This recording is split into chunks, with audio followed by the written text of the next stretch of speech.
ഇന്നൊരു കുഞ്ഞൊരു സൺഡേ വ്ളോഗാണ്. കുറച്ച് വിശേഷങ്ങളുമായിട്ടുള്ളൊരു വ്ളോഗാണ്. ഒരുപാട് നാളായല്ലോ നമ്മൾ വ്ളോഗൊക്കെ ഇട്ടിട്ട്. കുറച്ച് ദിവസങ്ങളായി. ഒരുപാട് പേര് ചോദിക്കുന്നുണ്ട് എന്താണ് വ്ളോഗ് ഇടാത്തതെന്നൊക്കെ. ശരിക്കും പറഞ്ഞാൽ എനിക്ക് ഹെൽത്ത് അത്ര ഓക്കെ അല്ല. അതുകൊണ്ടാണ് വ്ളോഗ് ഇടാൻ പറ്റാത്തത്. ഇതിന് മുന്നേ നമുക്ക് റെസ്റ്റും കാര്യങ്ങളായതുകൊണ്ടും അധികം നേരം നിൽക്കാനും എടുക്കാനും പറ്റത്തില്ല. ഇപ്പോഴും എനിക്ക് അധികം നേരം നിൽക്കാനൊന്നും പറ്റത്തില്ല. നല്ല ബാക്ക് പെയിൻ ഉണ്ട്. അതിൻ്റെ കൂടെ വേറെ വേറെ ബുദ്ധിമുട്ടുകളും കാര്യങ്ങളൊക്കെ ഉണ്ട്. ഇനി അങ്ങോട്ട് ഓരോ ദിവസം പോകുന്തോറും ഇനി ആ ബുദ്ധിമുട്ടുകൾ കൂടിയേ വരത്തുള്ളൂ. നേരത്തെ റെസ്റ്റും കാര്യങ്ങളൊക്കെ ആയതുകൊണ്ടും അധികം നേരം നിൽക്കാനൊന്നും പറ്റത്തില്ലായിരുന്നു.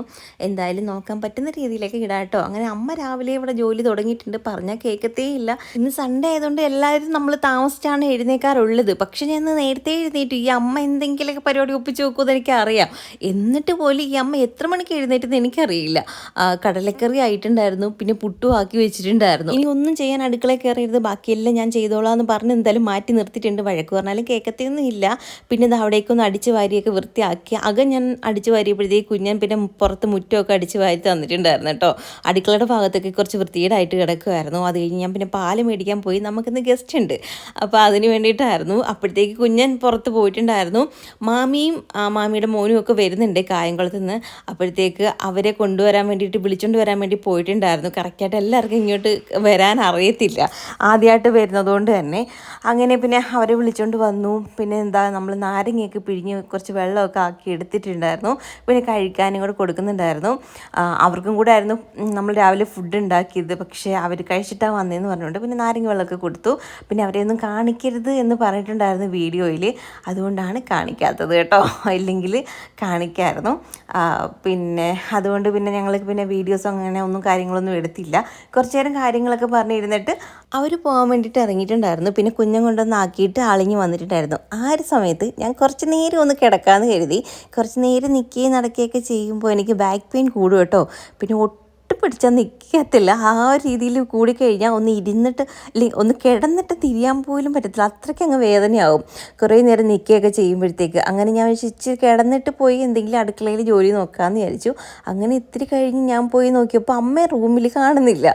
അത് കഴിഞ്ഞ് പോയി അടുക്കളയിൽ നോക്കിയപ്പോഴത്തേക്കാണ് ഒരാളിരുന്ന് മീൻ കഴുകുകയാണ്. ഞാൻ കഴുകിക്കോളാം, അമ്മ അവിടെ വെച്ചേക്കാൻ പറഞ്ഞിട്ടാണ് ഞാൻ അങ്ങോട്ട് പോയത്. അതിൻ്റെ ഇടയ്ക്ക് കൂടെ മീനും കൂടെ കഴുകിയൊക്കെ എടുക്കുമായിരുന്നു. എത്ര പറഞ്ഞാലും കേൾക്കത്തില്ല കേട്ടോ. ഞാൻ ഹോസ്പിറ്റലിൽ പോയിട്ട് തിരിച്ച് കൊണ്ടുവന്നിട്ട് ഞാൻ ഈ അലപ്പാണ്. അമ്മ അത് ചെയ്യരുത് ഇത് ചെയ്യരുത്, എവിടെ കേൾക്കാൻ, ഞാൻ കാണാതെ ഒളിച്ചും പാത്തൊക്കെ പോയി അടുക്കളയിൽ ജോലി ചെയ്യുന്നത്. എത്ര പറഞ്ഞാലും കേൾക്കത്തില്ല. പിന്നെ ഈ പറയുന്ന പോലെ അമ്മമാരൊക്കെ ഇങ്ങനെയൊക്കെ തന്നെ ആയിരിക്കുമല്ലേ. എനിക്ക് ഒന്നാമത്തെ കാര്യം വയ്യാണ്ടൊക്കെ ഇരിക്കുന്നതും എൻ്റെ ബുദ്ധിമുട്ടും കാര്യങ്ങളും അമ്മ നിന്ന് കാണുകയും കേൾക്കുകയും ചെയ്യുകയല്ലേ. അതനുസരിച്ചിട്ട് അമ്മയ്ക്ക് അറിയാമല്ലോ എങ്ങനെയൊക്കെയാണെന്ന്. അതുകൊണ്ട് ആൾക്കൊരു മനസ്സമാധാനം ഇല്ലല്ലോ. അമ്മ ആണെങ്കിൽ ഇങ്ങനെ റെസ്റ്റ് എടുക്കണമെന്നൊക്കെ ഡോക്ടർ പറഞ്ഞു കഴിഞ്ഞ് ഹോസ്പിറ്റലിൽ നിന്ന് ഇറക്കി കഴിഞ്ഞപ്പോൾ കുത്തി നിന്ന് കരച്ചിലായിരുന്നു. പക്ഷെ എന്തിനാണ് കരയുന്നത്? അന്നേരത്തേക്ക് ഒന്നും പറയത്തില്ല, കരച്ചില്ല. കാരണം ഇങ്ങനെ ആയിപ്പോയല്ലോ എന്നും പറഞ്ഞിട്ട് കരച്ചില്ലായിരുന്നു. എന്നിട്ട് പിന്നെ ഇരുന്ന് പാരാദൂരം പറച്ചിലായിരുന്നു. നിനക്ക് വയ്യാതിരിക്കുന്ന അതിൻ്റെ കൂട്ടത്തിൽ എനിക്കും കൂടി ഇങ്ങനെ ആയി, നിന്നെ പിന്നെ ആരാ നോക്കുന്നത് എടുക്കുന്നതെന്നൊക്കെ പറഞ്ഞിട്ട്. എന്തായാലും നമ്മൾ തരണം ചെയ്തേ പറ്റൂ. ഇതിലും വലിയ ബുദ്ധിമുട്ടുകൾ വന്നാലും നമ്മൾ അതും തരണം ചെയ്തേ പറ്റത്തുള്ളൂ. അതുകൊണ്ട് ഇതും നമ്മൾ തരണം ചെയ്യും അല്ലേ. അതുകൊണ്ട് ബാക്കിയുള്ള കാര്യങ്ങളൊക്കെ ഇനിയിപ്പോൾ എനിക്ക് കുഴപ്പമില്ല, ഇന്ന് ചെയ്യുന്നതിന് വലിയ പ്രശ്നമില്ല. പക്ഷേ എനിക്ക് ബാക്ക് പെയിൻ ഭയങ്കരമായിട്ട് കൂടുതലാണ്. പിന്നെ അധികം നേരം നിൽക്കരുതെന്ന് മാത്രം ഡോക്ടർ പറഞ്ഞിട്ടുണ്ട്. അതുകൊണ്ട് കുറച്ച് നേരമൊക്കെ നിന്ന് ഓരോന്ന് ചെയ്തിട്ട് ചിന്ന റെസ്റ്റ് എടുത്ത് പിന്നെ അങ്ങനെ ചെയ്യാമെന്ന് കരുതി. അങ്ങനെ പിന്നെ മീൻ കറിക്കുള്ള കാര്യങ്ങളൊക്കെ ഞാൻ പിന്നെ റെഡിയാക്കി. മീനൊക്കെ അടുപ്പത്താക്കി. അതിൻ്റെ ഇടയ്ക്ക് കുഞ്ഞൻ വന്നു. പിന്നെ ചീനിയൊക്കെ ഇളക്കി തന്നിട്ടുണ്ടായിരുന്നു. ഇങ്ങനെ ഉടയ്ക്കണമല്ലോ, നല്ല കുത്തി ഉടയ്ക്കണമല്ലോ. അതുകൊണ്ട് ഞാൻ നിന്ന് അങ്ങനെ ഉടച്ച് ശരിയാവത്തില്ല എന്ന് പറഞ്ഞ് പിന്നെ ആളെ വന്ന് ശരിയാക്കി തന്നിട്ടുണ്ടായിരുന്നു. അത് കഴിഞ്ഞ് പിന്നെ കൈയോടെ പാത്രങ്ങളൊക്കെ ഉണ്ടായിരുന്നതും കൂടെ കഴുകിയൊക്കെ വെക്കുന്നുണ്ട്. പിന്നെ കുറേ പേരുടെ ഒരു സംശയമാണ്, എന്തിനാണ് ഇങ്ങനെ സംസാരിക്കുന്നത്? നോർമലായിട്ട് സംസാരിച്ച പോലെ ഇങ്ങനെ കൊഞ്ചി സംസാരിക്കുന്നത് എന്തിനാണ്? എൻ്റെ സംസാരം ഇങ്ങനെയാണ്, എനിക്ക് ഇതിനകത്ത് കൂടുതലായിട്ട് മാറ്റാനൊന്നും പറ്റത്തില്ല. മറ്റുള്ളവർക്ക് വേണ്ടി ഈ ഒരു സൗണ്ട് കേട്ടിട്ടാണ് നമ്മളെ പലരും നമ്മുടെ ഫാമിലി മെമ്പേഴ്സായി മാറിയത്. അപ്പോൾ നമ്മളെ ഇഷ്ടപ്പെടുന്ന, എൻ്റെ സൗണ്ട് ഇഷ്ടപ്പെടുന്നവരെ മാത്രം നമ്മളെടുത്ത് സപ്പോർട്ട് ചെയ്താൽ മതി. അല്ലാത്തവർ സപ്പോർട്ട് ചെയ്യണമെന്ന് ഞാൻ ഒരിക്കലും പറയത്തില്ല. ഒരു വീഡിയോ കാണുമ്പോൾ തന്നെ ഇങ്ങനെയാണ് അല്ലെങ്കിൽ അവരിങ്ങനെയാണ് എന്ന് മനസ്സിലാകുന്നുണ്ടല്ലോ, അല്ലെങ്കിൽ അവരുടെ സൗണ്ട് സൗണ്ട് ഇങ്ങനെയാണ്. പിന്നെയും പിന്നെയും റിപ്പീറ്റ് ചെയ്ത് കണ്ടിട്ട് വീണ്ടും വീണ്ടും എല്ലാ വീഡിയോസും ഇത് മുടങ്ങാതെ കണ്ടിട്ട് അതിനകത്ത് വന്ന് ഈ നെഗറ്റീവ് ഇടുന്ന ആൾക്കാരോട് എനിക്ക് ഈ ഒരു കാര്യം പറയാനുള്ളത്, നിങ്ങൾ ദയവ് ചെയ്ത് കാണാതെ പോവുക, അത്ര തന്നെ. നിങ്ങൾക്ക് വീഡിയോ അഥവാ മുന്നിൽ വരുവാണെങ്കിൽ സ്കിപ്പ് ചെയ്യുക, അല്ലെങ്കിൽ ബ്ലോക്ക് ചെയ്തിട്ട് പോവുക. അല്ലാതെ വെറുതെ വീണ്ടും വീണ്ടും ഇരുന്ന് കണ്ടിട്ട് ഇങ്ങനെ കുറ്റം പറയുന്ന ഒരു ചേച്ചിയുണ്ട്. ആ ചേച്ചിയുടെ പേര് ഞാൻ ഇപ്പം മെൻഷൻ ചെയ്യുന്നില്ല. ഇനി കൂടുതലായിട്ട് ഇങ്ങനെ എന്താ പറയുക ചൊറിയാൻ വരുവാണെങ്കിൽ ചേച്ചി അയച്ച കമൻസും മെസ്സേജും പിന്നെ ചേച്ചിയുടെ അക്കൗണ്ടും ഫോട്ടോസും എല്ലാം കൂടെ ഞാൻ എടുത്ത് സൂക്ഷിച്ച് വെച്ചിട്ടുണ്ട്. അതിപ്പോൾ ഇന്ന ആളെന്നൊന്നും അല്ല കേട്ടോ. ഇത് വിട്ടിങ്ങനെ സ്ഥിരമായിട്ട് മറ്റുള്ളവരെ കുത്തി നോവിക്കുന്ന ആൾക്കാരില്ലേ, അപ്പോൾ അവർക്കിടെ എല്ലാം ഇതേപോലെ ഞാൻ എടുത്ത് വെക്കാറുണ്ട്. അപ്പോൾ നമ്മളൊരു പരിധി വിടുവാണെങ്കിൽ ഇത് നമ്മളൊരു വീഡിയോ ആയിട്ട് അങ്ങ് ചെയ്യും. അപ്പോൾ നിങ്ങളുടെ നാട്ടുകാരും വീട്ടുകാരും അല്ലെങ്കിൽ കുഞ്ഞുങ്ങളുണ്ടെങ്കിൽ അവരൊക്കെ കാണട്ടെ. നിങ്ങളുടെ സംസാര രീതിയും സംസ്കാരവും ഇങ്ങനെയാണെന്ന് അവരും കൂടെ മനസ്സിലാക്കുന്നത് നല്ലതാണ്.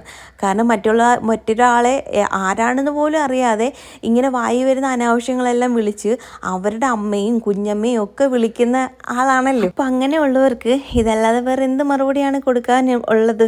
അതുകൊണ്ട് ഈ ഒരു സമയത്ത് എന്നെ കൊണ്ട് ഇങ്ങനെയൊന്നും ചെയ്യിപ്പിക്കരുതേ. ഞാനേ ഒരുപാട് ടെൻഷനും കാര്യങ്ങളൊക്കെ ആയിട്ട് ഓരോ ദിവസവും 100 ദൈവങ്ങളെയും വിളിച്ചാണ് മുന്നോട്ട് പോകുന്നത്. എന്നിട്ടും വീണ്ടും വീണ്ടും വന്ന് കുത്തി നോവിക്കുന്ന ആൾക്കാരോട് ഇതല്ലാതെ എനിക്കൊന്നും പറയാനില്ല. പിന്നെ നമ്മുടെ മീൻകറി എല്ലാം റെഡി ആയിട്ടുണ്ട് കേട്ടോ. അതിൻ്റെ ഇടയിലൂടെ ഞാൻ പാത്രങ്ങളൊക്കെ ഒന്ന് കഴുകിയൊക്കെ വെക്കുന്നുണ്ട്. എന്തായാലും ഈ കറി വെച്ചിട്ട് കുറച്ച് നേരം നമ്മളവിടെ നിൽക്കണമല്ലോ. അപ്പോൾ ആ ഒരു സമയം കൊണ്ട് പാത്രങ്ങളും കൂടെ കഴുകി അവിടേക്കൊന്ന് ക്ലീൻ ചെയ്തൊക്കെ എടുത്തു കഴിഞ്ഞാൽ പിന്നെ ബാക്കി ജോലികളങ്ങ് ഒതുങ്ങുമല്ലോ പെട്ടെന്ന്. പിന്നെ അത്രയും നേരം നമ്മളവിടെ വെറുതെ നിന്ന് സമയം കളയണ്ടല്ലോ. അതുകൊണ്ട് പിന്നെ ഞാൻ പെട്ടെന്ന് എല്ലാം റെഡിയാക്കിയൊക്കെ എടുക്കുമായിരുന്നു. അമ്മ ഈ പരച്ചെടുത്ത് പോലും വരരുതെന്ന് പറഞ്ഞ് ഞാൻ നിർത്തിയിട്ടുണ്ട്. അമ്മ ഇടയ്ക്കൊക്കെ വന്നിട്ട് ഞാൻ എന്തെങ്കിലും ചെയ്യണമെന്നൊക്കെ ചോദിക്കുന്നുണ്ട് കേട്ടോ. അങ്ങനെ മാമിയൊക്കെ വന്നപ്പോഴത്തേക്ക് നമുക്ക് കുറച്ച് സാധനങ്ങളൊക്കെ കൊണ്ടുവന്നിട്ടുണ്ടായിരുന്നു. അതിനകത്ത് ഈ ഉഴുന്നുവടയൊക്കെ ഉണ്ടായിരുന്നു കേട്ടോ. ഉഴുന്നുവടയും ഏത്തയ്ക്കപ്പമൊക്കെ എനിക്കതിനകത്ത് ഉഴുന്നുവട നന്നായിട്ട് ഇഷ്ടപ്പെട്ടു. ചമ്മന്തിയൊക്കെ ഉണ്ടായിരുന്നു. അപ്പോൾ ചമ്മന്തിയൊക്കെ കൂട്ടി ഒരെണ്ണം ഞാൻ കഴിച്ചു കേട്ടോ. ഓയിലി ആയതുകൊണ്ട് അധികം എണ്ണ പലഹാരങ്ങൾ ഞാൻ അങ്ങനെ കഴിക്കാറില്ല ഇപ്പോൾ. ഇഷ്ടം തോന്നിയാലും എന്തെങ്കിലും കുറച്ച് കഴിച്ചിട്ട് അങ്ങ് നിർത്താറാണ് പതിവ്. പിന്നെ ഉച്ചക്കലത്തേക്ക് നമ്മളിന്ന് മീൻകറിയും പിന്നെ ചീനി വേവിച്ചതും മാത്രമാണ് വെച്ചത്. വേറൊന്നും വെച്ചില്ല. അപ്പം ഞാനിങ്ങനെ അമ്മ എൻ്റെ ചോദിച്ചു വേറെ ഒന്നും വെക്കണ്ടേ, ഞാൻ അരിഞ്ഞൊക്കെ തരട്ടെ എന്ന് ചോദിച്ചപ്പോൾ ഞാൻ പറഞ്ഞു വേണ്ട, പോയി കിടന്നോ, വേറെ ഒന്നും വേണ്ട, നമ്മൾ മാത്രമല്ലേ ഉള്ളൂ, മീൻകറിയും ചീനിയൊക്കെ മതി. പിന്നെ കുറച്ച് രസം ഇരിപ്പുണ്ടായിരുന്നു കേട്ടോ തലേന്നത്തെ, അപ്പോൾ അതൊക്കെ മതി, അതും കൂട്ടിയൊക്കെ കഴിക്കാം, അച്ചാറൊക്കെ ഉണ്ടല്ലോ എന്നൊക്കെ പറഞ്ഞങ്ങ് വിട്ടു. പിന്നെ ഞാൻ വിചാരിച്ചു എന്തെങ്കിലും കൂടെ ഞായറാഴ്ചയ്ക്ക് കുഞ്ഞിനൊക്കെ ഉണ്ടല്ലോ വീട്ടിൽ, അപ്പോൾ എന്തെങ്കിലും കൂടെയൊക്കെ വേണമല്ലോ എന്ന് വിചാരിച്ചിട്ട് പിന്നെ കുറച്ച് മീനെടുത്ത് ഒന്ന് കഴുകിയെടുത്തു. ചാളമീനായിരുന്നേ. ഇത് വാങ്ങിച്ചുകൊണ്ട് വന്നതിന് എന്നെ അമ്മ ഇന്നലെ തെറി പറഞ്ഞ് കൊന്നിട്ടേക്കായിരുന്നു. ഇതാരും വാങ്ങിക്കത്തില്ല, ഇപ്പോൾ നീ പിന്നെ എന്തിനാണ് ഇത് വാങ്ങിച്ചുകൊണ്ട് വന്നത്, ഇത് വളത്തിന് വേണ്ടിയിട്ടൊക്കെയാണ് കൂടുതൽ ആൾക്കാർ യൂസ് ചെയ്യുന്നത്, ഇപ്പം മീൻ ഇതൊന്നും അവിടെ നിന്നും ആരും വാങ്ങിക്കത്തില്ല എന്നൊക്കെ പറഞ്ഞുകൊണ്ടേ ഇരിക്കുകയായിരുന്നു. ഈ വാങ്ങിക്കാത്ത സാധനം പബ്ലിക്കായിട്ട് ഇങ്ങനെ വിൽക്കുമോ? അത് ഞാൻ ചെന്നാണ് വാങ്ങിച്ചത്. അമ്മ പറയുന്നത് ഇത് വിഷമൊക്കെയാണ്, ഇപ്പം വാങ്ങിച്ചാരും കഴിക്കത്തില്ല, ഇതിന് വളർച്ചയില്ലല്ലോ, കുഞ്ഞു കുഞ്ഞു ചാളയാണല്ലോ ഇപ്പോൾ ഇറങ്ങുന്നതൊക്കെ, അപ്പോൾ അതുകൊണ്ടാണ് വാങ്ങിക്കരുത് എന്ന് പറയുന്നത്. എനിക്കറിയില്ല.